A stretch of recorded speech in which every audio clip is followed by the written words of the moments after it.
కేతన్పల్లిలో బాల్క సుమన్ ఇంటి దగ్గర పోలీసులు మోహరించారు. అరెస్టు చేస్తారన్న ప్రచారంతో బీఆర్ఎస్ కార్యకర్తలు చేరుకుంటున్నారు. నిన్నటి ఘర్షణలు ఇవాళ బంద్ పిలుపు నేపథ్యంలో పోలీసులు అప్రమత్తమయ్యారు. కాగా ఇప్పటికే నిన్నటి గొడవల నేపథ్యంలో బాల్క సుమన్తో పాటు పలువురు బీఆర్ఎస్ నేతలపై కేసులు నమోదయ్యాయి.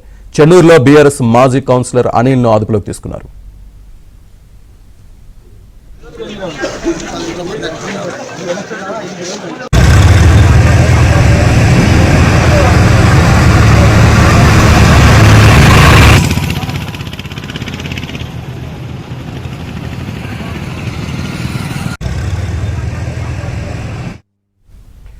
కేతన్పల్లిలో బాల్క సుమన్ ఇంటి దగ్గర పోలీసులు మోహరించారు. అరెస్టు చేస్తారన్న ప్రచారంతో బీఆర్ఎస్ కార్యకర్తలు చేరుకుంటున్నారు. నిన్నటి ఘర్షణలు ఇవాళ బంద్ పిలుపు నేపథ్యంలో పోలీసులు అప్రమత్తమయ్యారు. కాగా ఇప్పటికే నిన్నటి గొడవల నేపథ్యంలో బాల్క సుమన్తో పాటు పలువురు బీఆర్ఎస్ నేతలపై కేసులు నమోదయ్యాయి.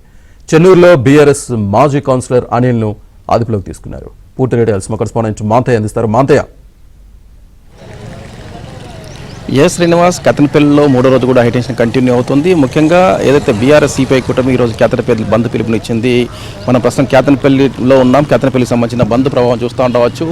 ఉదయం నుంచి కూడా వ్యాపారులు, విద్యాసంస్థలు స్వచ్ఛందంగా బంద్ పాటిస్తున్న పరిస్థితి కనిపిస్తుంది. ముందు జాగ్రత్తగా పోలీసు బలగాలు భారీగా మోహరించాయి. ఏదైతే నిన్న జరిగిన పరిణామాలు, నిన్న ఏదైతే చైర్మన్ వైస్ చైర్మన్ ఎన్నిక సందర్భంలో ఘర్షణ, రాళ్ల దాడి, అనంతర పరిణామాల నేపథ్యంలో చైర్మన్ ఎన్నిక వాయిదా పడడంపై బీఆర్ఎస్ సిపిఐ శ్రేణులు ఆగ్రహంతో రగిలిపోతూ ఉన్నాయి. తమకు సంపూర్ణ మెజారిటీ ఉన్నా కూడా కాంగ్రెస్ పార్టీ కుట్రపూరితంగా వాయిదా వేసిందని చెప్తూ ఈరోజు బంద్ పిలుపునిచ్చారు. మొత్తం కూడా కేతన్పల్లి మొత్తం కూడా బంద్ సంపూర్ణంగా కొనసాగుతుంది. ఆ బంద్ నేపథ్యంలో బీఆర్ఎస్ సిపిఐ నేతలు ఎవరు బయటకు రాకుండా పోలీసులు ఉదయం నుంచే నిఘా పెంచారు. చాలామందిని హౌస్ అరెస్ట్ చేశారు.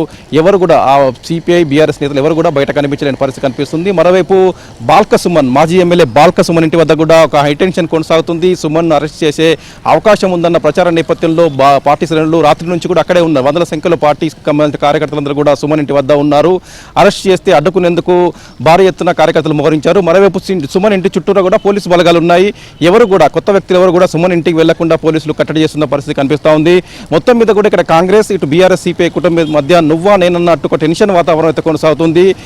ఏదైతే నిన్న ఎన్నిక వాయిదా పడిన నేపథ్యంలో తిరిగి ఎన్నికను సకాలంలో నిర్వహించేలా ఈరోజు బీఆర్ఎస్ బృందం హైకోర్టులో రిట్ పిటిషన్ వేయబోతుంది. హైకోర్టు పిటిషన్ విచారణ సందర్భంగా ఎలాంటి నిర్ణయం తీసుకుంటారని కూడా ఆసక్తికరంగా మారింది. మరోవైపు నిన్నటి దాడులు, ఘర్షణలకు సంబంధించి పోలీసులు కేసులు నమోదు చేశారు. బాల్క సుమన్తో పాటు చాలా మంది ఏదైతే నిన్న ఘర్షణలో పాల్గొన్న వ్యక్తులు ఉన్నారో వారు ఐడెంటిఫై చేసి వారిపై కేసులు నమోదు చేశారు. ఇప్పటికీ కొంతమంది అదుపులోకి తీసుకున్నారు.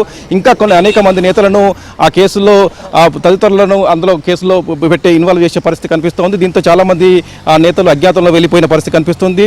ప్రస్తుతానికైతే బాల్క సుమన్, ఈ బంద్ నేపథ్యంలో బాల్క సుమన్ బయటికి వెళ్లకుండా పోలీసులు హౌస్ అరెస్ట్ చేశారని చెప్పవచ్చు. ఇంటికి ఎవరిని కూడా అనుమతించడం లేదు. ఇంట్లోనే ఉన్న బాల్క సుమన్ను ఏ క్షణమైన అరెస్ట్ చేసే అవకాశం ఉందన్న ఆందోళన కార్యకర్తలు వ్యక్తమవుతుంది. దీంతో అక్కడ ఉన్న కార్యకర్తలందరూ కూడా మంత్రి వివేక్ వ్యతిరేకంగా నినాదాలు చేస్తూ ఉన్నారు. కుట్రపూరితంగా చైర్మన్ పీఠాన్ని కైవసం చేసుకునేందుకు మంత్రి వివేక్ అధికారులపై ఒత్తిడి తెచ్చి వాయిదా వేయించారు. తిరిగి అరెస్టు చేస్తున్నారు, అక్రమ కేసులు బనాయిస్తున్నారని చెప్పి కూడా ఆరోపిస్తున్న పరిస్థితి కనిపిస్తుంది. మొత్తానికి కూడా ముందెన్నడూ లేని విధంగా కేతన్పల్లి ఇప్పుడు రాష్ట్ర రాజకీయాల్లో ఒక సెన్సేషన్గా మారింది. మరోవైపు నిన్న ఏదైతే మహిళా కౌన్సిలర్ల పట్ల కాంగ్రెస్ కౌన్సిలర్లు అసభ్యంగా ప్రవర్తించారని చెప్పారో వారు మహిళా కౌన్సిలర్లందరూ కూడా ఈరోజు మరి కాసేపట్లో ఎలక్షన్ కమిషన్ వెళ్ళబోతున్నారు. వారందరూ కూడా ప్రస్తుతం తెలంగాణ భవన్లో ఉన్నారు. తెలంగాణ భవన్ నుంచి మహిళా కమిషన్కి వెళ్ళి ఫిర్యాదు చేస్తారు. ఆ తర్వాత ఎలక్షన్ కమిషన్ కూడా ఫిర్యాదు చేసే అవకాశం ఉంది. దానికి సంబంధించి కూడా మహిళా కౌన్సిలర్లందరూ ప్రస్తుతం హైదరాబాద్లో ఉన్నారు. ఓవైపు కోర్టులో రిట్ పిటిషన్ వేయడం, మరోవైపు ఆ కమిషన్ ఫిర్యాదు చేయడం ద్వారా బీఆర్ఎస్ పార్టీ ఈ విషయాన్ని చాలా సీరియస్ తీసుకుందని చెప్పవచ్చు. మరోవైపు జిల్లా వ్యాప్తంగా కూడా బీఆర్ఎస్ శ్రేణులు ఆందోళనలు సిద్ధమవుతున్నాయి. ప్రస్తుతం చెన్నూరు కాన్స్టిట్యూన్సీకి సంబంధించి కేతన్పల్లిలో మాత్రం ఒక టెన్షన్ వాతావరణం ఉంది. ముందు జాగ్రత్తగా పోలీసులు అన్ని ప్రాంతాల్లో భారీగా మోహరించినా కూడా సుమన్ ఇంటి వద్ద ఏ క్షణమైన అరెస్ట్ చేసే అవకాశం ఉంటుందన్న ఆందోళన కార్యకర్తలు వ్యక్తం చేస్తూ ఉన్నారు. దీంతో ఎదుర్కొనేందుకు అవసరమైన పెద్ద సంఖ్యలో కార్యకర్తలు అక్కడ చేరుకుంటూ ఉన్నారు.